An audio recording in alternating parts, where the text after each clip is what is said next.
maybe you don't need a big reorientation. Maybe you're doing fine, but sometimes we do, right? Especially with COVID, I can't quite keep up with how many times we closed down, and then we opened, and then there's been weeks where I've had to isolate, or Martin's had to isolate, and just everything's up in the air, and I need a reorientation. That's what I felt like this week, and that's what this passage has been for me.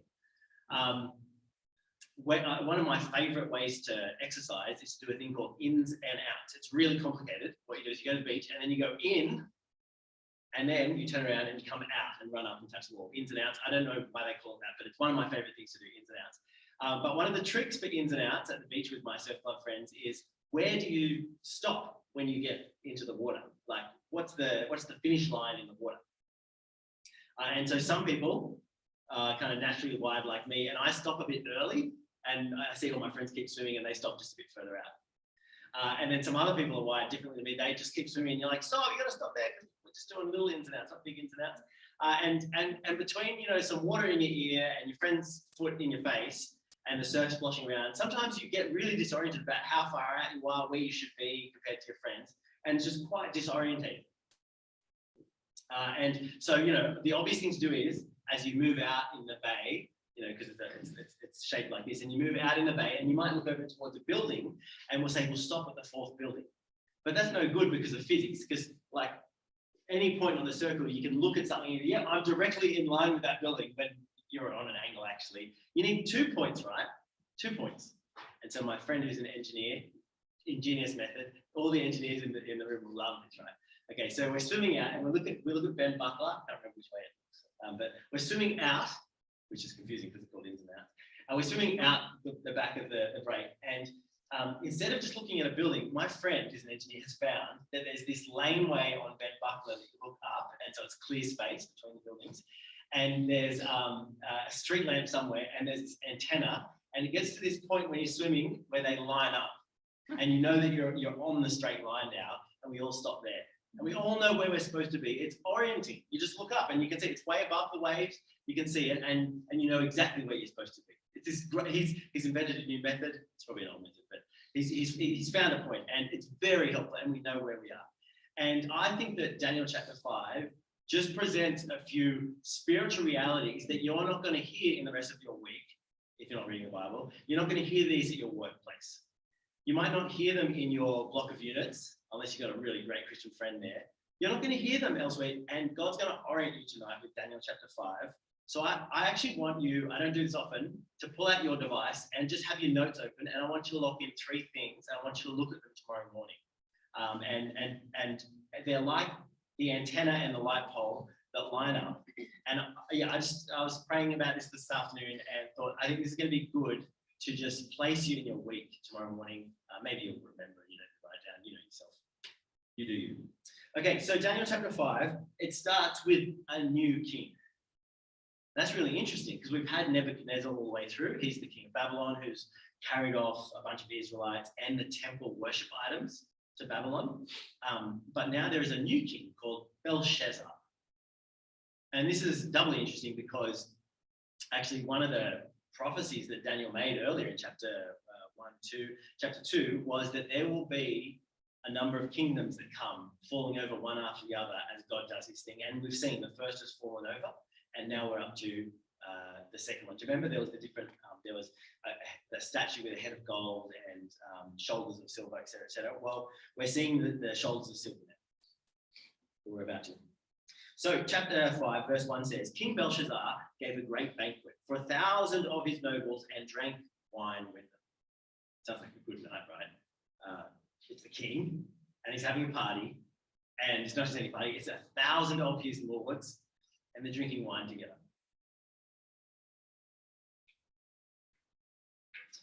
But listen to verse 2. While Belshazzar was drinking his wine, he gave orders to bring in the gold and silver goblets that Nebuchadnezzar, his father, had taken from the temple in Jerusalem, so that the king and his nobles and his wives and his concubines might drink from them. Okay. So Old Testament primer, really quickly. Remember, the temple is this place on earth where God has said he will make himself present. He said, make bowls like this, make curtains with pomegranates that speak of abundance, and do this. There's pages and pages of it in Exodus. Make a temple like this, and when you do that, Those things are not that special, but when you do it, I will make myself present and I will speak to you. I will give you my law and I'll meet with you there. That's what you read at the end of Exodus. It's amazing. Anyway, but God's people have turned their backs on him. And as chapter 1 says, God has let them be carried off into Babylon, into exile, away from that place. And Nebuchadnezzar has taken not just the people, but some of those items from the temple of God, where God makes himself present, and taken them and put them in the treasury of their God. It's a really sad moment in the history of God's people. But this just got worse. Belshazzar is flipping God the bird. He takes them out of the treasury and uses them at the party. That'd be funny. Let's get the stuff we took from Jerusalem from their worship, and we'll use it. This is deep, dark, sacrilegious kind of stuff. He's drinking with his concubines and his wives and his nobles. And it says that's what they did. And verse 4, as they drank wine, they praised the gods of gold and silver, of bronze, iron, wood, and stone. And that very list is very similar to what we heard about that statue from chapter 2 of gold, silver, bronze, iron, and then it's, I think it's clay mixed with something else. But it's reminding us of those things that will fall, and that's what they're praising. They're worshipping idols together. Well, as I said, they're flipping the bird to the God of Israel. Well, God is about to make a hand signal to Belshazzar too. The temple items are how God makes himself present. And I don't know if this is quite there in the text, but they're being misused. But nonetheless, God will be present with his temple items. Not because of how they're using them, but he's nonetheless going to make himself very present. Because look at Daniel chapter 5. This really is, to me, it fits into the genre of horror story. True as it is. Verse 5, suddenly the fingers of a human hand appeared and wrote on the plaster of the wall near the lampstand in the royal palace. Eli, do you mind flicking us through? There's a picture of this that Rembrandt did for us. Thank you. Can you imagine that?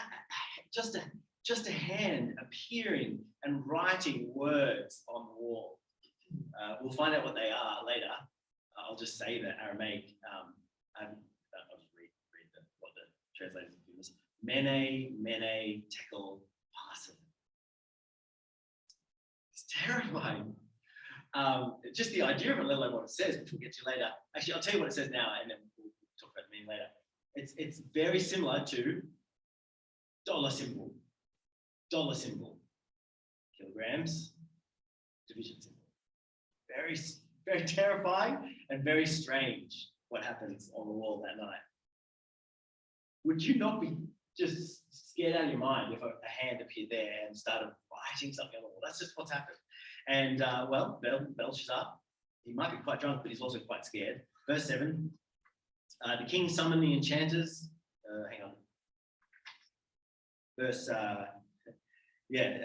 Back to verse 5. The king watched as the hand wrote.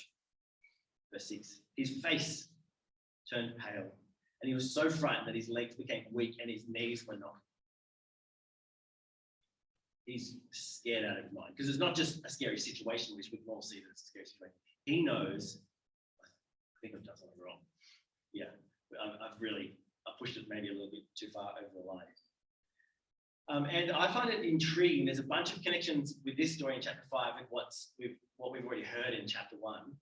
In chapter 1, do you remember Daniel had said, look, can I not eat the royal food?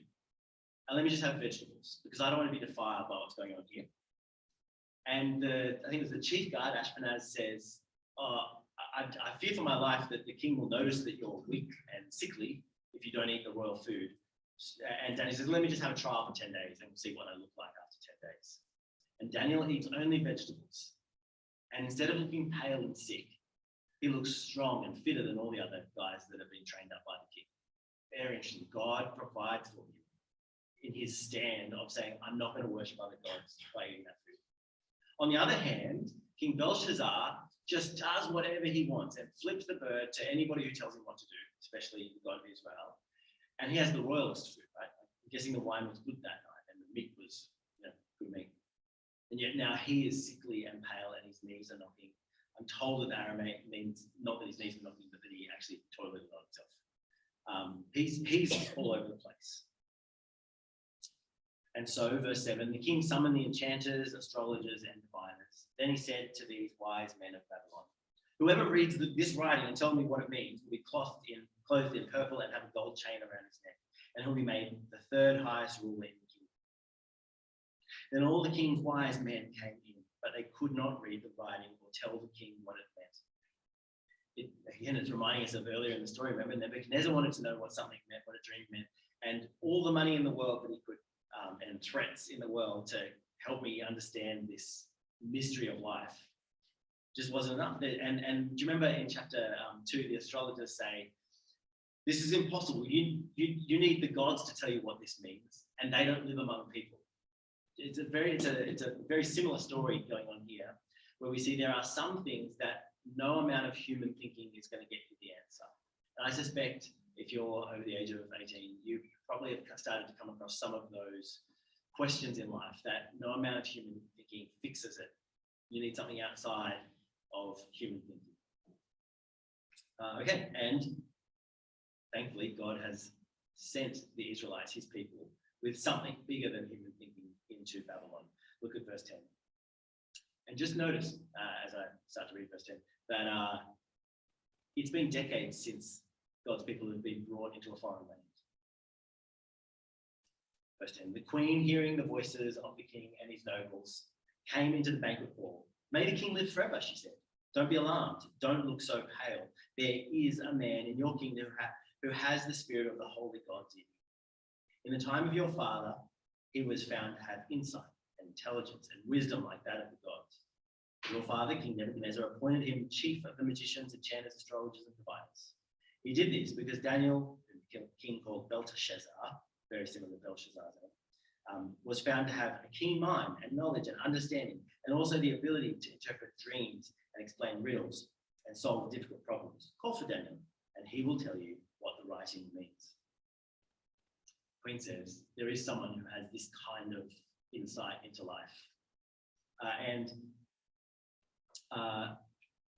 I think at this point in the story, here's one of the markers that just tells you where you are and what you're for and reorients you for your week.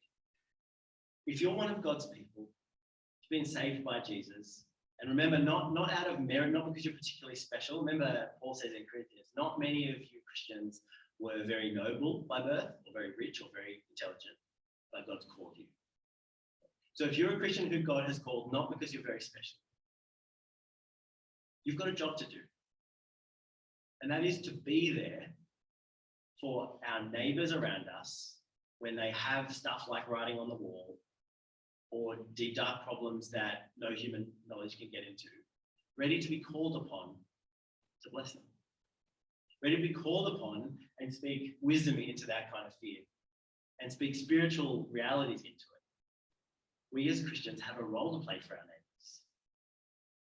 And so I just want to ponder with you, do your neighbors know that you're a Christian? Did you notice how the queen described Daniel? There's this guy, he's got the spirit of the gods in him, and he's really wise. Do your friends know that you've got God's spirit in you?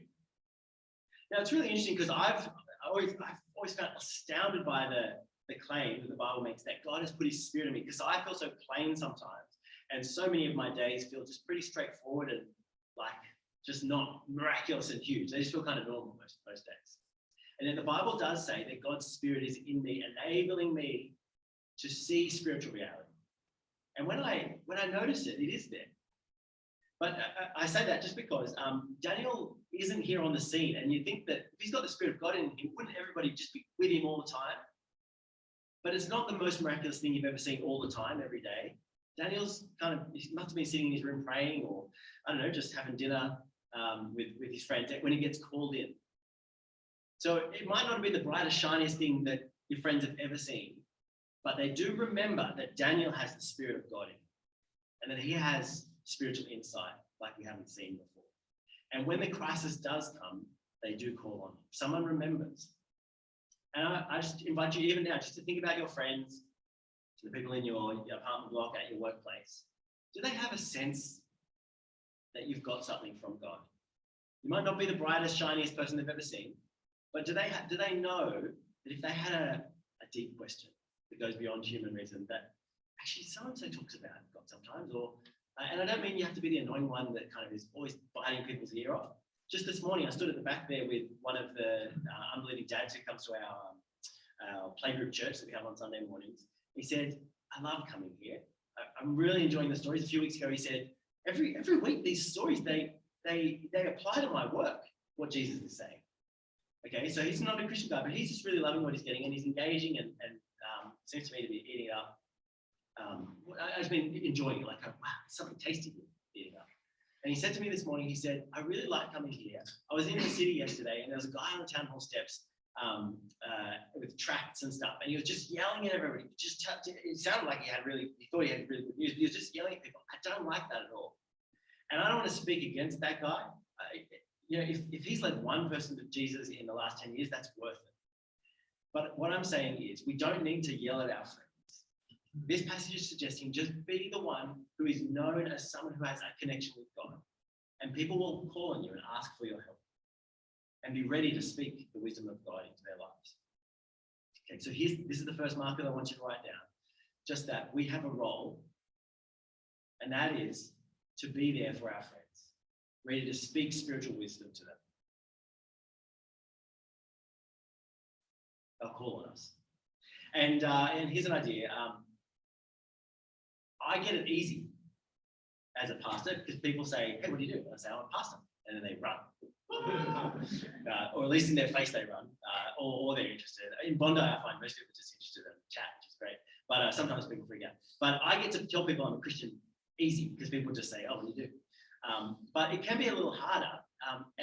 But I think it's worth just trying to flag it to your friends, not to yell in their face in some kind of ugly, intense way, but just so they know that you're there when they want to call on you. And I think a great way to do this is to pray for people. Now, actually, I think it's great to pray for people just for the sake of praying for people. But there's been so many times when I've been able to say to a friend who I know doesn't have faith himself, hey, I pray.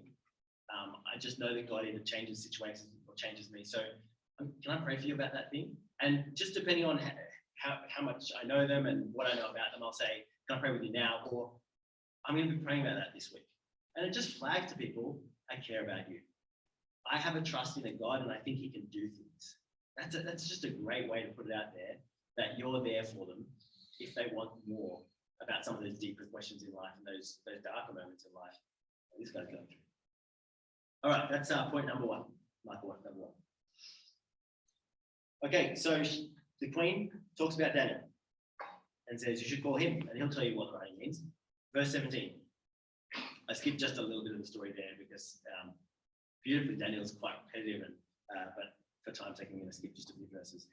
And Daniel's brought to the king, and verse 17, then Daniel answered the king, you may keep your gifts for yourself and give your rewards to someone else. Nevertheless, I will read the writing for the king and tell him what it means. Daniel is called, he says, I don't need the purple stuff and the gold, but I'm going to tell you. And I think there's something there, which is he's not there for what he can get out of the situation. He's just there to serve. He just wants to speak the truth when he's invited into the situation. And so in verse 18, interestingly, he doesn't listen to this. He doesn't go straight to the message on the wall. First, he's going to give some context to the king about the writing. Listen. Verse 18, Your Majesty, the Most High God gave your father Nebuchadnezzar sovereignty and greatness and glory and splendor. Because of the high position he gave him, all the nations and the peoples of every language dreaded and feared him. Those the king wanted to put to death, he put to death. Those he wanted to spare, he spared. Those he wanted to promote, promoted. And those he wanted to humble, he humbled. But when his heart became arrogant and hardened with pride, he was deposed from his royal throne and stripped of his glory. He was driven away from people and given the mind of an animal. He lived with the wild donkeys and ate grass like an ox, and his body was drenched with the dew of heaven, until he acknowledged that the Most High God is sovereign over all kingdoms on earth and sets over them anyone he wishes. This is what Matt Graham shared with us 2 weeks ago, remember? That story from just the last chapter. Verse 22, but you, Belshazzar, his son, have not humbled yourself, though you knew all this. Instead, you have set yourself up against the Lord of heaven.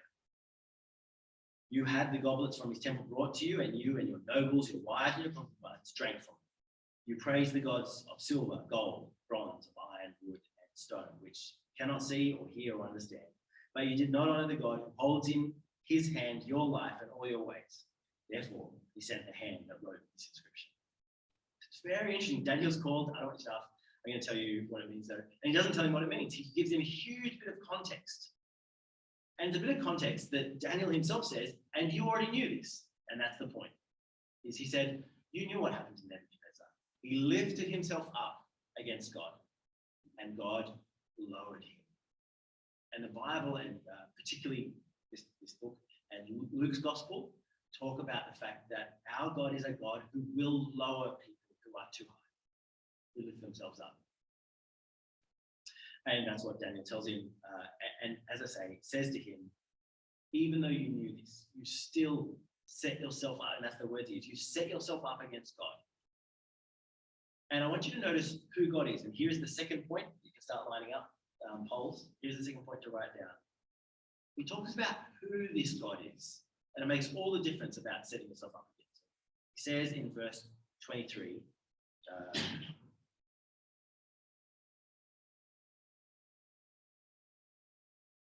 yes, verse 23, in the second half, he says, you did not honor, which God?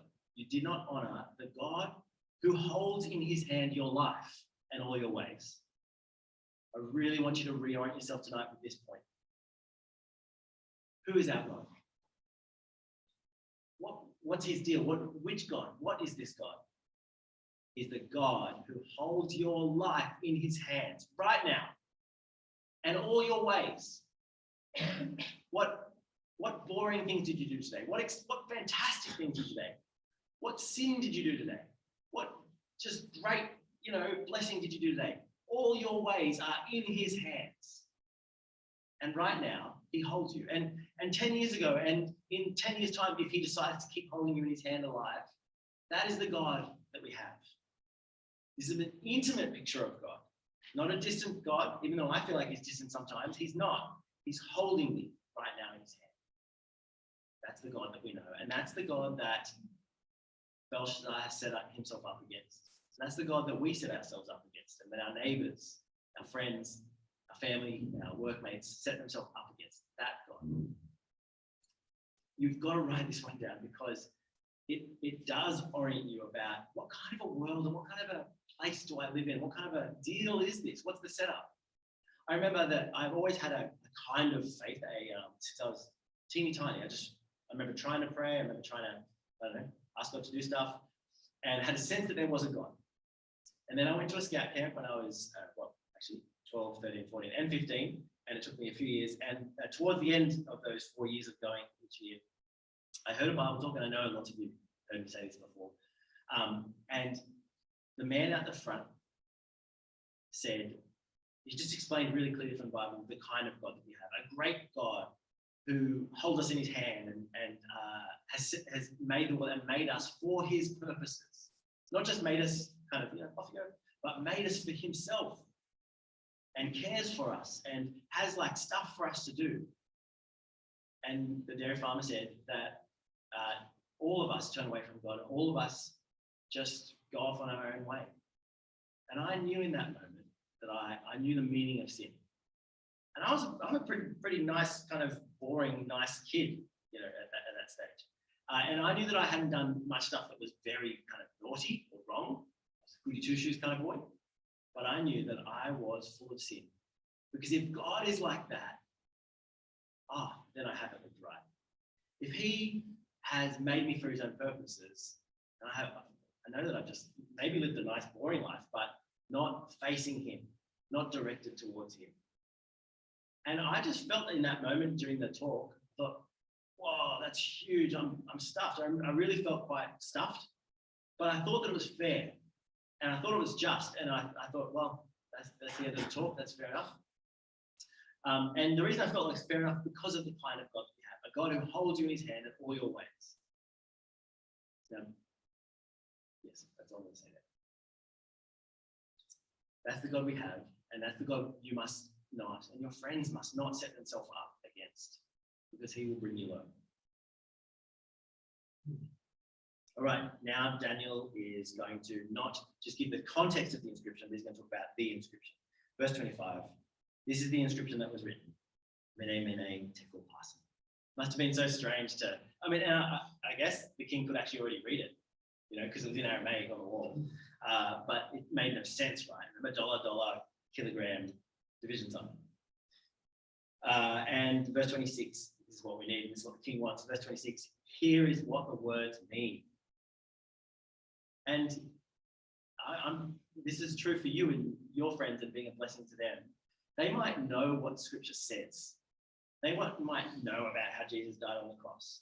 But to them, it might just be like a dollar sign or it's a thing that I know about from culture or from someone that told me when I was little. But they don't know what it means. And our place is to speak spiritual realities because we have the Spirit of God who's revealed it and made it clear and alive for us. And we speak the meaning of it. So verse 26, Mene, says Daniel. And there's some really great stuff that I'm not going to try and explain because I only did 1 year of Hebrew. It seems like he puts, so in Aramaic and Hebrew, you have just the consonants, 1, 2, 3 in most words. But then you have the vowels, which are like dots in different places near the consonants.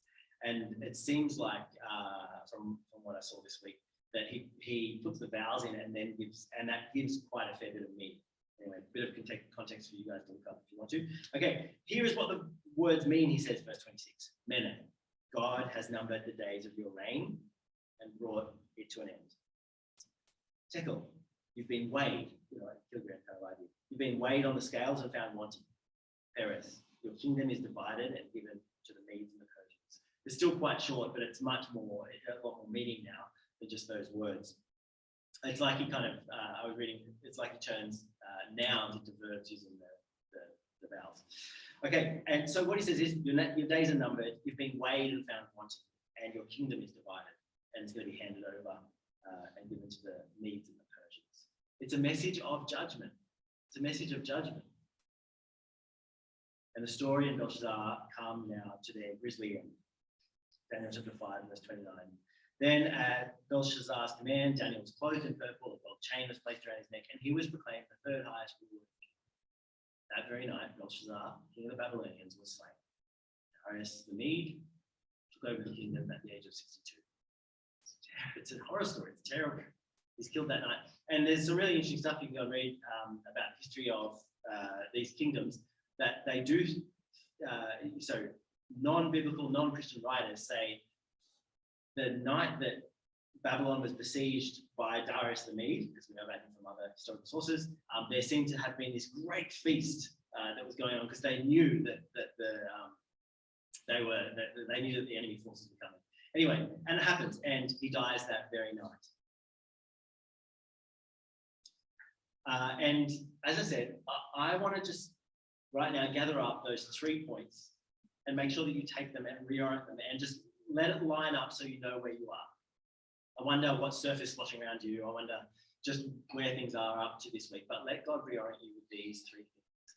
That you, if you're a Christian person, have been placed amongst your friends and your neighbors. And I look around and I feel excited because I know how some of you are connected with your neighbors and with your workplaces. God's got a place for you and a role for you to play. I want you to take that seriously. God wants you to take that seriously. Secondly, I want you to see who this God is. He is the God who holds your life in his hands and all your ways and your friends.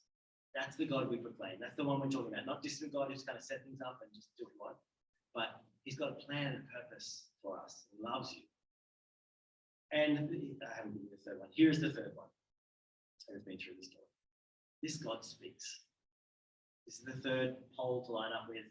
This God speaks. And particularly, he speaks to non-Christian people. Daniel wasn't in the room, and God started to speak with a hand on the wall, didn't he? And I just wonder, and I want to lift your eyes like my eyes have been lifted by this story this week. I wonder how God might be speaking to some of my friends, and I don't even know about it yet. But he's raised an arm, and they're sitting there thinking, who could I ask? Who could I ask? But God has already probably started working. I'm sure he started working in our friends' lives because he is the God who speaks. And this is what I want to say as I draw things to a close. That night, he said terrible things to Belshazzar. Just things because of how much Belshazzar had set himself up. But he spoke with a hand and said terrifying things. But he's spoken more than just there to Belshazzar. He's spoken not just with a hand, but John chapter 1 says, the word, the center of the universe, has become flesh and made his dwelling among us. Not just as a hand writing a wall, but the Lord Jesus has come as a whole body in human person to speak and to be God to us. God has spoken in Jesus. And he says some terrifying things, he really does. But he also says so many beautiful things that are for our friends. And I want to take you to John chapter 8 and just notice some of the beautiful and similar things he's going on here. In John chapter 8, it says, but Jesus went to the Mount of Olives. At dawn, he appeared again in the temple courts where all the people gathered around him, and he sat down to teach them. The teachers of the law and the Pharisees brought in a woman caught in adultery. They made her stand before the group and said to Jesus, Teacher, this woman was caught in the act of adultery. In the law of Moses, which really interestingly, the law of Moses was said to be written by the finger of God on stone tablets. Do you remember that in Exodus? And then in Deuteronomy, a second set, written with the finger of God, it says. Teacher, this woman was caught in the act of adultery. In the law of Moses, it commanded us to stone such women. Now, what do you say? They were using this question as a trap, it says, in order to have a basis for accusing them. But Jesus bent down and started to write on the ground. When they kept on questioning him, he straightened up and said to them, let any one of you who is without sin be the first to throw a stone at her. Again, he stooped down and wrote on the ground. At this, those who heard began to go away one at a time. The older ones first, until only Jesus was left, with the woman still standing there. Jesus straightened up and asked her, Woman, where are they? Has no one condemned you? No one, sir, she said. Then neither do I condemn you, Jesus declared. Now go and leave your life of sin. God has spoken not only in strange, weird ways in the past, handwriting the law. He's spoken in the person of Jesus right there to welcome people. He says to a woman who would have been killed by that point, I don't condemn you. Now, he's got a place for her to go because she belongs to God. And so he says, leave your life of sin. I've got other stuff for you. But he doesn't condemn her. I'm not going to condemn you. And this is the truth that we had. You know, the night that I became a Christian, I felt it was completely just that I be condemned. I thought, if he holds me in his hand like that, I am not the kind of person that lives for him. I just go about life without him. And I thought the talk was over, but gloriously it wasn't. He went on, he said, and this God loves you even in your sin and welcomes you in without condemnation because he's laid that condemnation on Jesus instead of you. And so if you want life with him, if you hear the message that he holds in your hand, you want life with him, you come to him, you ask for forgiveness. So I did. I became a Christian that night. We have good news for our friends. We have deep spiritual truth to share with our friends. And it's beautiful. That this God that we've set ourselves up against, who holds us in his hand, has come close in Jesus. And at the cross, his hands were pierced for you, nailed to the cross because he loves you that much. This is the God that we have. Holds us in his hands pierced for us, and makes clear spiritual reality for you. Three things to take tonight. You've got a job as a Christian person. To be ready to be called upon, to be known to be called upon. 2, what kind of a God is this? It's a God who holds you in his hand in all your ways. And thirdly, this is a God who speaks. And so hope and pray and look for your friends to hear from the God who speaks. Because he might be speaking apart from your knowledge. They're the things that I want you to take away from this and let them line up and just, all right, where you are, that's right. That's the kind of God I have. And that's the kind of role I have. And this is the kind of stuff he does. He speaks. I'm going to look for that. Let that orient you tonight. Let me lead us to pray.